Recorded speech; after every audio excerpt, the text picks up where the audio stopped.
With the Lucky Land Slots, you can get lucky just about anywhere. This is your captain speaking. We've got clear runway and the weather's fine, but we're just going to circle up here a while and get lucky. No, nothing like that. It's just these cash prizes add up quick. So I suggest you sit back, keep your tray table upright, and start getting lucky. Play for free at LuckyLandSlots.com. Are you feeling lucky? No purchase necessary. Void where prohibited by law. 18 plus terms and conditions apply. See website for details. With Lucky Land Slots, you can get lucky just about anywhere. Dearly beloved, we are gathered here today to... Has anyone seen the bride and groom? Sorry, we're here. We were getting lucky in the limo and we lost track of time. No, Lucky Land Casino, with cash prizes that add up quicker than a guest registry.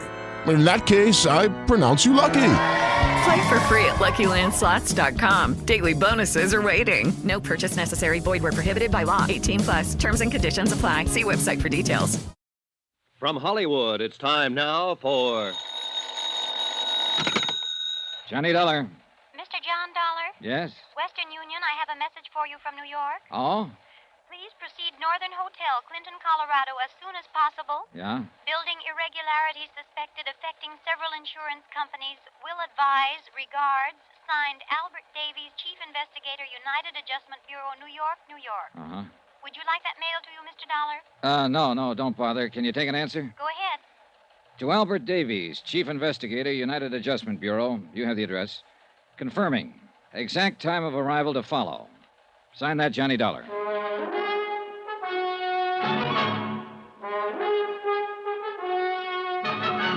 Tonight and every weekday night, Bob Bailey in the transcribed adventures of the man with the action-packed expense account, America's fabulous freelance insurance investigator. Yours truly, Johnny Dollar.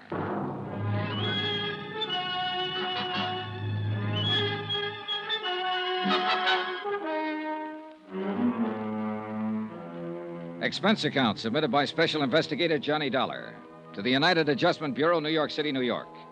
The following is an accounting of expenditures during my investigation of the Clinton matter. Or maybe racket is a better word. Expense account, first item, $105.63. Transportation by air, Hartford to Denver. Item 2, $28.50, Denver to Grand Junction. A place busy and bustling with uranium hopefuls. Third expenditure, $100. Deposit and rental on a car, which I used to drive the 105 miles through the rugged mountains due north of Grand Junction to Clinton, Colorado. A place that the rental agents had described as a sleepy little mountain town. When I got there, everybody was running in the direction of what was very shortly not going to be the new school building. Like everybody else in Clinton, Colorado, I spent the next 3 hours or so helping to try and get the fire under control. Then finally, I left the scene and located the Northern Hotel, where the clerk was standing by waiting for me. Mr. Dollar? Yeah. Operator 18 New York City has been calling you for the last 4 hours. Mr. Davies, I believe. Oh, yeah. Could you put the call in for me? Certainly, I'd be glad to. I'll take it up to my room. I want to change my clothes. Certainly. Boy, take Mr. Dollar's bags up to 310. I shaved and showered, changed clothes, and unpacked. From my window, I could see the still glowing embers of the fire, red against the winter night. The school building was completely destroyed. Beyond, the snow-covered Rockies rose all about the town of Clinton, which I had yet to see. Johnny Dollar. I have your call now, Mr. Dollar. Oh, good, thanks. Johnny? Hi, Al. Say, I've been trying to get to you all day. I thought you were going to let me know the minute you got into town. Well, there was a fire here, Al. I had to pitch in and help along with everybody else. Oh, I see. Well, has Osborne contacted you yet about this case? Osborne? Who's that? Julian Osborne. Look, I talked to him in Clinton last night. He said he'd wait around the hotel until you showed up. He lives there, Johnny. He drove into Denver 2 days ago and told the insurance broker he thought a building that Great Eastern Fidelity covered was in real bad shape. Now, what building? Well, a new school that they just put up there, Johnny. Al, it was in bad shape. Worse shape now. It fell down about 4 hours ago. That was the fire, Al. Oh. Well, Great Eastern's in for $200,000. Look, Johnny, contact Julian Osborne and see what he has to say. Right. And call me back when you find out what's what. So long.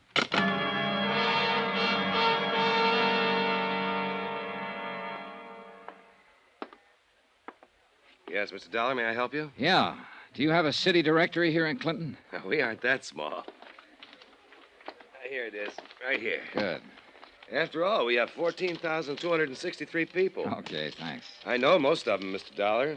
Who do you want to get in touch with? A man named Julian Osborne. Julian Osborne? Yeah. Know him? I didn't know him, but it came over the radio a little while ago. They found his body in the fire. He burned to death.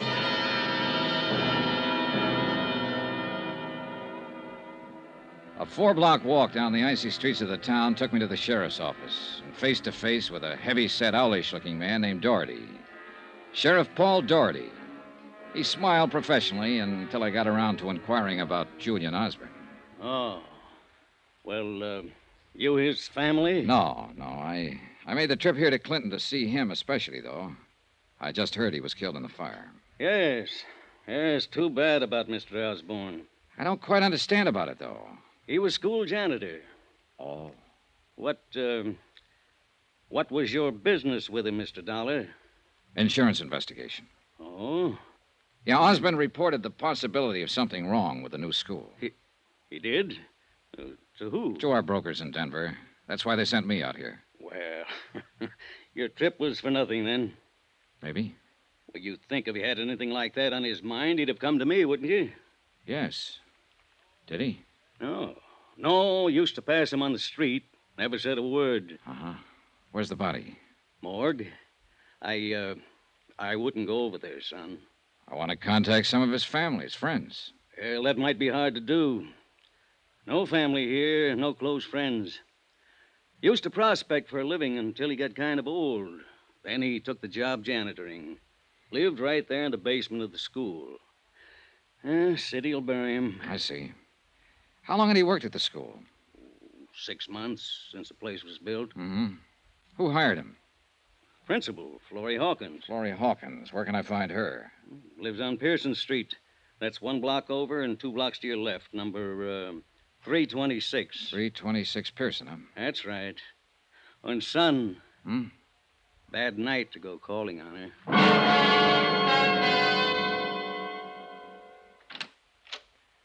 I'd like to see Mrs. Hawkins, please. I'm Miss Hawkins. Well, I'm an insurance investigator. My name's Johnny Dollar. Insurance? Yes. Why do you want to talk to me? Well, I'll be frank with you, Miss Hawkins. I came to Clinton to talk to Julian Osborne. Oh. You heard he died in the fire. Yes, I heard. It's tragic. I'm so thankful school wasn't in session today. Come in. Thank you. I know this has been a pretty grueling day for you, for everyone in this town, Miss Hawkins, losing your school and all. I wouldn't call on you except I feel it's important. Excuse me, please. Sure. Hello? Who? Yes, Sheriff. Yes, he is right now. Yes. Good night. There's just a couple of questions I'd like you to answer about Julian Osborne so I can get... I'm afraid I can't help you with anything, Mr. Dollar. What?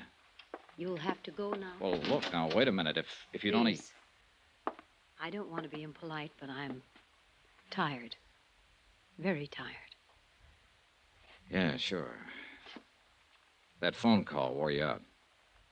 Please. All right, I'll go, Miss Hawkins. But I think you should know why I came here. I can assure you, Mr. Dollar, whatever the reason, I'm simply not interested. I was sent here because Julian Osborne advised the insurance company that he suspected certain building irregularities had gone into the new school.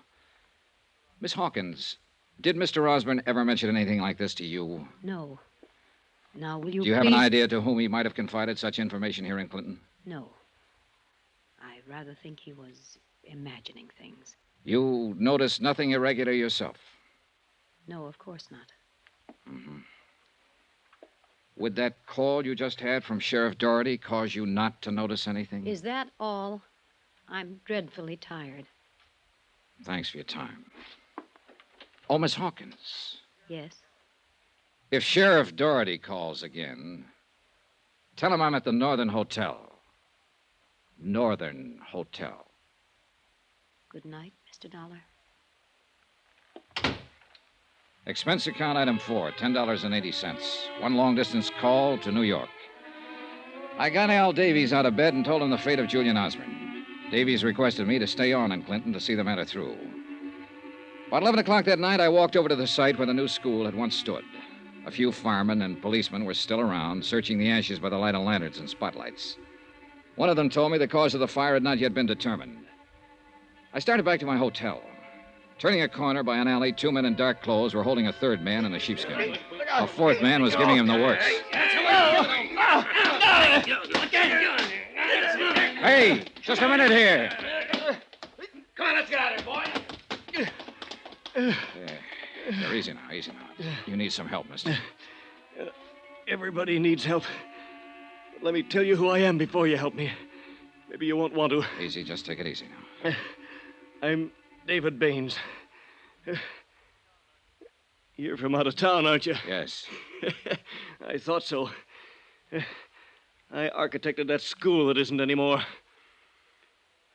Well, don't you understand, Samaritan? Don't you see? That group of citizens who were working me over just now have kids. The kids could have been in there when the fire broke out. Here, easy now. I'm afraid. I'm afraid they feel I don't design especially good buildings.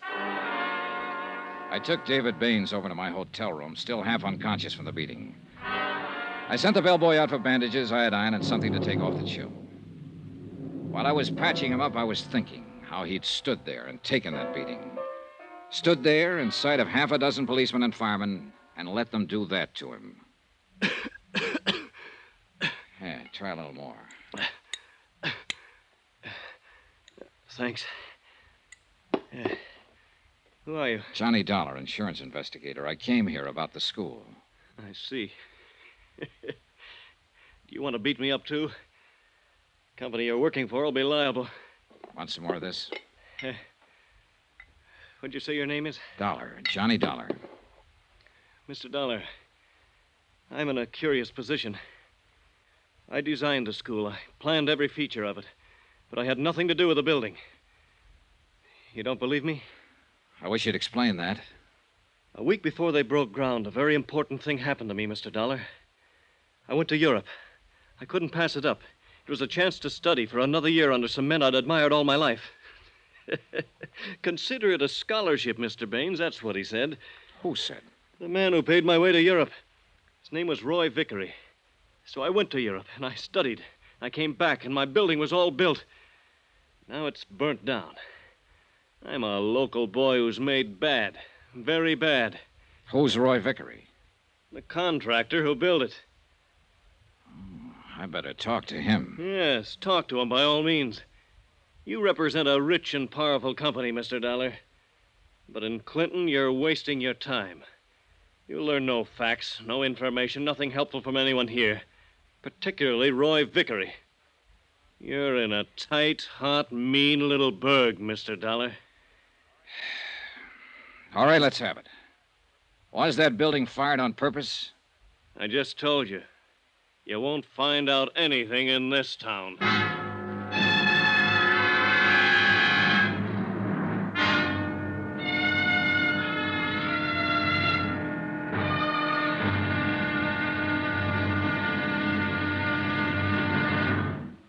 Now, here's our star to tell you about tomorrow's intriguing episode of this week's story. Tomorrow? Well, there's a lot of information to be had in a town that won't talk.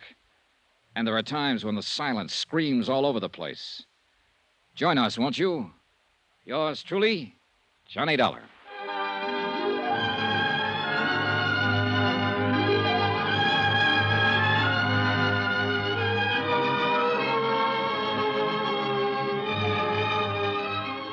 Yours truly, Johnny Dollar, starring Bob Bailey, is transcribed in Hollywood. Written by John Dawson, it is produced and directed by Jack Johnstone.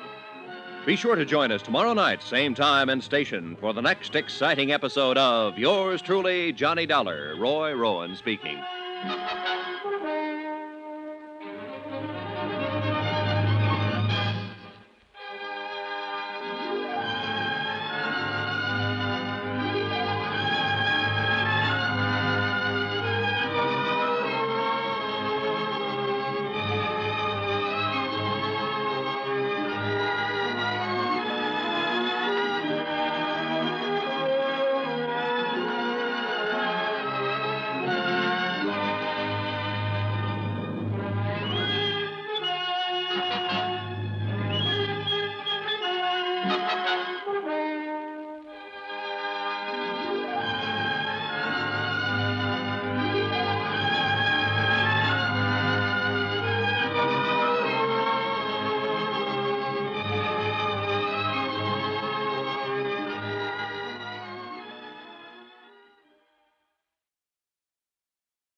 We all have that friend who wakes up early to go get everyone McDonald's breakfast, while the rest of us sleep in. This is your sign to thank them. And if you're that friend, this is us saying thank you. Just a friendly reminder that right now, get any size iced coffee before 11 a.m. for just 99 cents. And a satisfying sausage McMuffin with egg is just $2.79. Price and participation may vary. Cannot be combined with any other offer or combo meal. Ba-da-ba-ba-ba.